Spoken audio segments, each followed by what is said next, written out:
Welcome into the Boys Collective episode number 38 right here, our regular season finale on 105 through the fan here on YouTube. Of course, my name is Kevin Gray alongside Super Bowl winning scout and 1/4 of the G-Bag Nation, Bryan Broaddus, on this Football Friday. It doesn't really feel like a Football Friday given what we've got going on Saturday, right, Bryan? Yeah, that was kind of surprising to me, KG. I was you get into a little bit of a rhythm. You had the situation with 3 games in 12 days, and you kind of understand how that works. But then the league says, well, let's go from a Sunday at noon game to we'll play this thing Saturday night. So for us to do pre and post game shows, that just means our post game show goes till 1 a.m. And what are we really going to talk about here? We'll see. It might be, was Cooper Rush able to outduel Gardner Minshew in this football game to make it work? That's what you might be seeing in this football game. That's the road that we could be headed down as the Dallas Cowboys right now locked into the 4th seed, and the Philadelphia Eagles right now can't fall any lower than the 7th seed as far as the playoffs are concerned. They are locked into the playoffs already in the NFC. You can find Bryan on Twitter at Bryan Broaddus. You can find me on Twitter at Kevin Gray Sports. Be sure to subscribe to 105 Through the Fan here on YouTube. And you can, of course, find all of our work on 105throughthefan.com and follow us on our social media platforms at Twitter, Facebook, and Instagram at 105 Through the Fan. This is our game preview show, a little bit different because this is the regular season finale for your Dallas Cowboys, who are 11-5, looking to make it 12-5 on the season. Meanwhile, the Philadelphia Eagles coming into this game at 9-7, looking to win double-digit games this season for themselves, for a team that coming in weren't expected to do much. New head coach, transition with the organization, but yet Nick Sirianni has this group firmly in the playoffs, and the Dallas Cowboys trying to maybe get some help if they do handle their business inside of Lincoln Financial Field to maybe get some help to move up to the 3 or maybe the 2 seed. Long shot, but that is what could be played for on Saturday night. So let's start with just the overall feel of this game, Bryan. It's very weird when you have season finales like this. The NFL, I think, tried to do what it could to make sure that the starters played in a game like this by putting the Cowboys on Saturday night. It doesn't sound like either one of these teams necessarily are going to capitulate to the ideas of the NFL about playing key guys that could make this game not as desirable as the NFL, I'm sure, wanted it to be when they decided to move this game to Saturday night. I was actually pretty excited that the Cowboys initially, when Monday came around, I know Mike McCarthy was asked about it on Sunday about, well, do you have a plan for how you're going to play this last game? And he really said, no, I don't really have a plan yet. Monday, they come out and they talk about, we're going to go try and win a football game. And, and then all of a sudden the week of, well, you're dealing with this and you're dealing with this. And this COVID thing is, as we all know, is real. It's real in our world. And, it's real in the NFL. And, when you're in a situation where you're losing players, prominent players, others are, like Donovan Wilson and Diggs and those guys, they were on the injury report yesterday as illnesses. And then you're asking people, well, is that a COVID deal? And right now the answer was, no, it's not a COVID deal. And so, it's crazy because then when it's one day it's an illness, usually the next day we've seen it become a COVID deal. And, that's the problem you're running into right now, is that you're trying to, maintain. Both teams really, talking to people in Philadelphia, both teams really do value health, and everybody values health, but some value it even more. And I kind of feel like with the Eagles, they had a plan for how they wanted to play this. I mean, talking to their folks, they immediately were like, we're probably not interested in playing this game, as far as playing with our starters. And then, with the Cowboys, they're on the other end of that. Well, you'd like to, this could very well turn into a game like, okay, which team has better depth and can a backup group? And the Cowboys have had really good depth all year. Look what they've done it really with the offensive line. They've played with backups the whole entire year in certain spots. They've played at backups at defensive line. They've played at backups at, key positions, other positions, linebackers, stuff like that. I mean, this team has had to endure a lot of playing with their depth. And so if you're the Cowboys and maybe you play the first group for a quarter, maybe 2 quarters, and then you kind of try and figure something out. But, if I'm the Cowboys, even with backups, I'm trying to win the damn game because you just don't know what's going to happen on Sunday. The NFL has been strange all year. The thing to get Dallas to the 3rd seed, the only thing that I would have a question about is, can Seattle beat Arizona? And the only way I would say that Seattle could beat Arizona is if Arizona, coming off a big victory against the Cowboys last week, is kind of in that, but Arizona's playing for the division. I mean, they've got to win. And if San Francisco beats the Rams, which very well could happen, that means Arizona wins the division. The Rams then go to likely Dallas on the road. So, I mean, the Rams, the 49ers, the Cardinals, they're all playing for stuff. And, I was kind of hopeful for the Cowboys, they were going to play for stuff too, because, again, that game against Arizona last week was not good enough. And, and I say that in a way that they lost the game, but, you didn't run the ball. You struggled throwing the ball. You couldn't get off the field on 3rd down. So you're really going into the playoffs if you play this game with just all your backups and say you lose this game, you're going on a 2-game skid. And then there's going to be some questions about, okay, is this offense good enough? Can the defense hold up? What's going on with the kicking game? I mean, there'll be a lot more questions about this football team going into that week 1 wildcard weekend if, in fact, that they don't win this football game. So Bryan started to allude to some of the things that needs to happen in front of the Cowboys to potentially move up. Now, there is a wild scenario that could see if the Cowboys do win on Saturday night, then move up as far as back to the 2 seed. Now, what will require for that to happen would be for the Rams and Tampa Bay to lose to create what will be a 3-way tie, with the Cowboys having the best conference record of the 3 teams. They would have the best NFC conference record, which would allow them to become the number 2 seed. Now, if those things don't break, the Cowboys will fall no lower than the 4 seed as by virtue of winning the NFC East, and they will host a playoff game on Wild Card Weekend. But the Rams or the Cardinals, whoever's the loser of that division, they will be the ones coming to AT&T Stadium on Wild Card Weekend. Yeah, KG, let's be honest. That loss to Arizona was bad. You're sitting in the 2nd seed and you're playing against a team that's down starters. You're playing at home. The Cardinals are having questions about whether their coach can finish out the year because it seems that he starts really fast and then they finish poorly.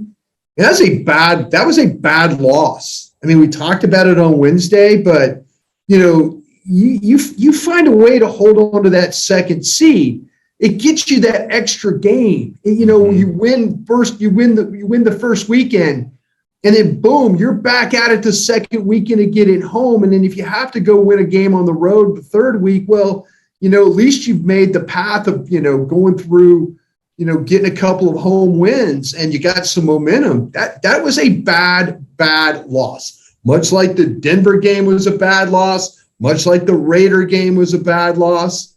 When the Cowboys lose, you look back on it, you're like, man, they really just squandered opportunity to be the 2 seed here, and have momentum. And now it's like, okay, well, maybe the best you could potentially be the 2 seed. But as you mentioned, you'd have to have 3 things happen to get the 3 seed.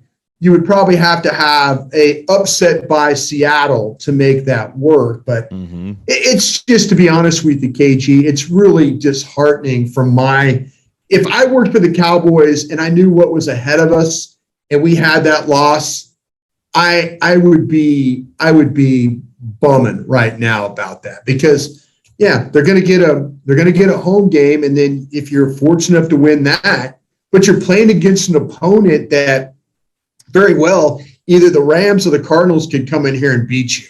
Both are capable of doing it, especially if you're playing the way you are, not running the football, and then like last week, not getting off the field on third downs. The Cardinals and the Rams both would love you if you can't play third down defense all of a sudden.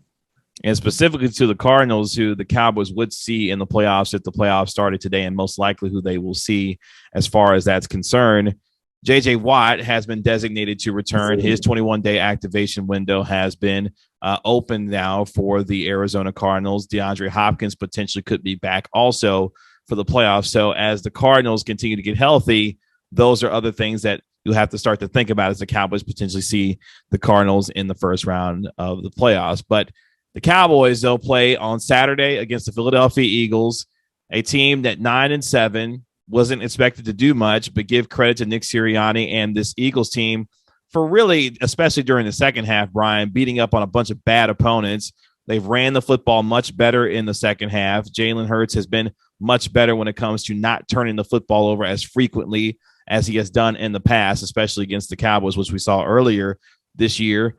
For you, what has been the biggest difference, though, for this Philadelphia Eagles team that now sees them obviously in the playoffs and potentially gives them some confidence that maybe they could do some damage in a playoff situation? Yeah, KG, to be honest with you, too, think about this, about the Eagles. They're a bad loss against the Giants from this being maybe a game for the division. Mm-hmm. You think about, I know on our show on 105.3, The Fan, the G-Bag Nation, I would have bet with Gavin Dawson about the Eagles. I said in the second half, the Eagles are going to make this an interesting race. If you do not take care of business, the Eagles are going to be, this last game could be for the division title. And really, to be honest with you, it is a loss that the Eagles were throwing at the end zone with a chance to win against the Giants and lost that game, but it had been perfect sense. I think the biggest difference is you look at what's going on with Jalen Hurts.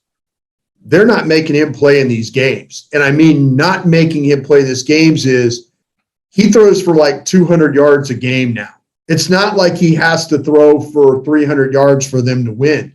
He could throw for 210, 208. He doesn't have to, because they get another 170 or another 180 running the football. They figured out like to limit his throws actually helps the team win games.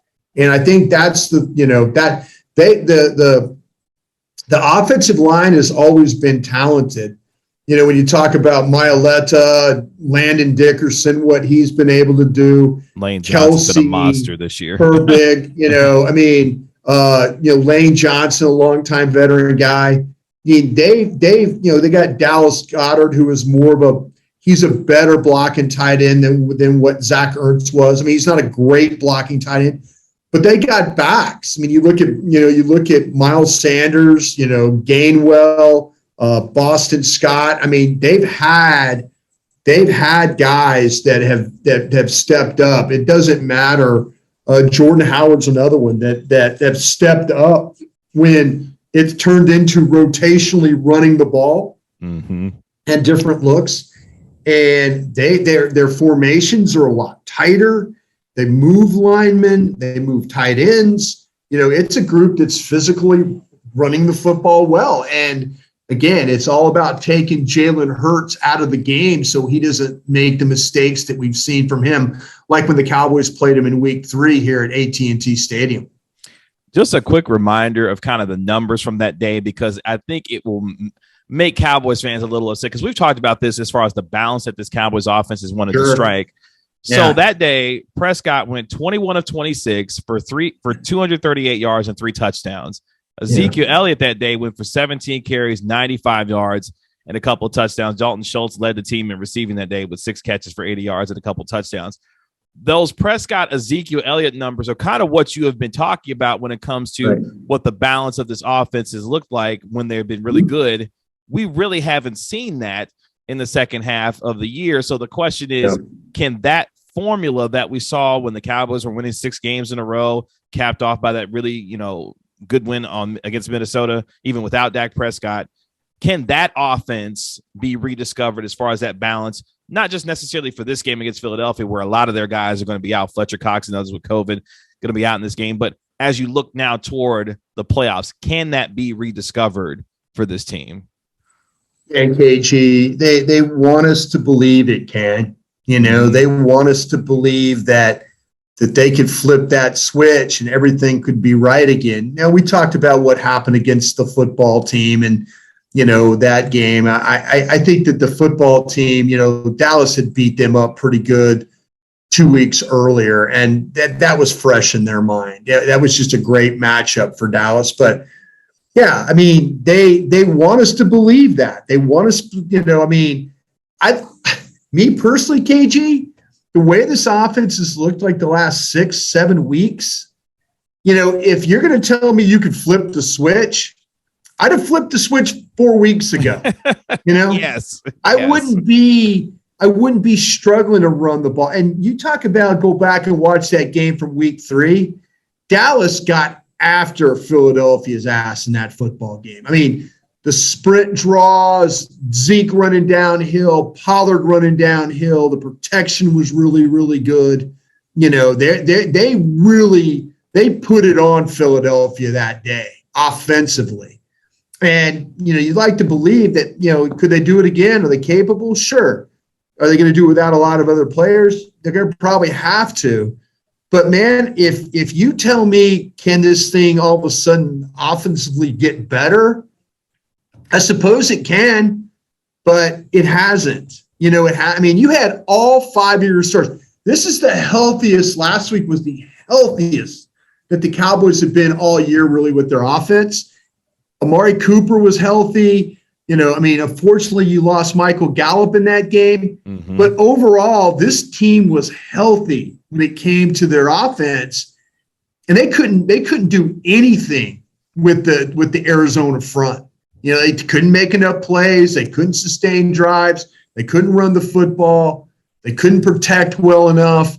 Dak Prescott got 4 balls knocked down. You would think that Kyler Murray was the guy that was going to get all the passes knocked down. Mm-hmm. So to answer your question, I don't know if they can, KG. I don't know if they could get that back. I don't, because we've talked about these coaches. We've talked about these offensive coaches. The ones, Kellen Moore is really a third-year OC. And to me, I don't see any. I wonder if anybody's walked into his office and said, hey, man, what can we do differently here? Let me help you with this. Let me help you with that. But, man, I haven't seen the improvement. I haven't seen this massive improvement. Again, the football team game was, there were some signs against the Giants, but not to the point that you need to have success in the playoffs. Well, if the Cowboys do score on Saturday night, they will break their franchise record for most points in a season right now. They have 479 points already this season. That is tied for a franchise record set back in 1983. With one more point, they will set the new franchise record for most points in a season. The Cowboys do lead the NFL at 29.9 points per game this year. It's amazing because it seems like for 6-7 weeks, this offense hasn't done anything. But you know what? They've gotten points through turnovers too. They've had a couple of pick sixes, fumble returns. They're scoring points by their defense. That's kind of helping. But this offense seems so far from where it was in week 6 and 7 pre Minnesota game. It just seems like a totally different group. And let's be honest too. That game against the Eagles in week 3, that was the second game for Terrence Steele playing tackle, and they were able to move the ball. They had Tyron Smith, they had everybody, Connor Williams, and all that. They had everybody, with the exception of Lyle Collins, ready for this football game. And they did a great job. Can they do it again? We'll see. The Cowboys, unfortunately, will not have Micah Parsons in this game. He has tested obviously positive for COVID-19. He is not making the trip. Anthony Brown, Tyron Smith also not going to be available. The Dallas Cowboys do rank third in the NFL with a plus 13 takeaway differential this year. The last time a Cowboys team finished with a differential of at least plus 13 or better was back in 1981 when they finished with a plus 18 takeaway differential. As we look at this team now, obviously this team has gone through a lot. Offensively, first 6-7 weeks of the season, best in the NFL. Defensively in the second half, became one of the best takeaway units in all the National Football League. Is this a team, not just when you look at them now, but then going into next year? Because I don't want to not look ahead a little bit to what this team could potentially look like, because regardless of how far they get, this team could look very different in 2022 next year. Yeah. Is this team going in the right direction, or was this a year where you saw a lot of anomaly where they were taking away the football? Obviously, Micah Parsons looks like he's going to be a superstar for years to come. What do you think when you think about this team going forward, not just what you saw from this year, but then going into next season as far as the offseason and then into next year? KG, I think it's going to be a remarkably different team. And my biggest concern about remarkably different is not Kellen Moore leaving, it's Dan Quinn leaving. Yeah. I think when Dan Quinn, of all the candidates out there, Dan Quinn is, let's be honest, Dan Quinn is a good half of football away from probably still being in Atlanta with a Super Bowl win, And so I worry about the Dan Quinn thing, because I think that people are starting to understand the job that Dan Quinn did, that Dan Quinn came in. He brought his own coaches. He brought a lot of his philosophy, but he also was able to realize that, hey, Mike Nolan, as historically bad as his defense was, there were some things that they actually did well. And Dan Quinn didn't completely come in and sweep everything out and say, okay, we're doing it my way. And I think the players really appreciate the fact that it wasn't just my way or the highway, Dan Quinn. I think he came in and gave them, he said, listen, you guys are good defenders. We just got to figure out how to help you a little bit better. Yeah. Adding Micah Parsons, adding Jaron Kearse, adding Oso Odighizuwa, adding all KZ and Hooker and then the corners who were already here stepping up, Diggs advancing. You get a new defensive line coach, you get a new secondary coach, you get a new defensive coordinator. This team could look remarkably different if Dan Quinn leaves. I think that maybe George Edwards would get the job, or maybe Joe Witt Jr. if he doesn't go and be a coordinator with Dan. But I kind of feel like that there, with the salary cap too of being $208 million, that there are some agents that are preparing for their guys not to be here. There are some high-priced guys.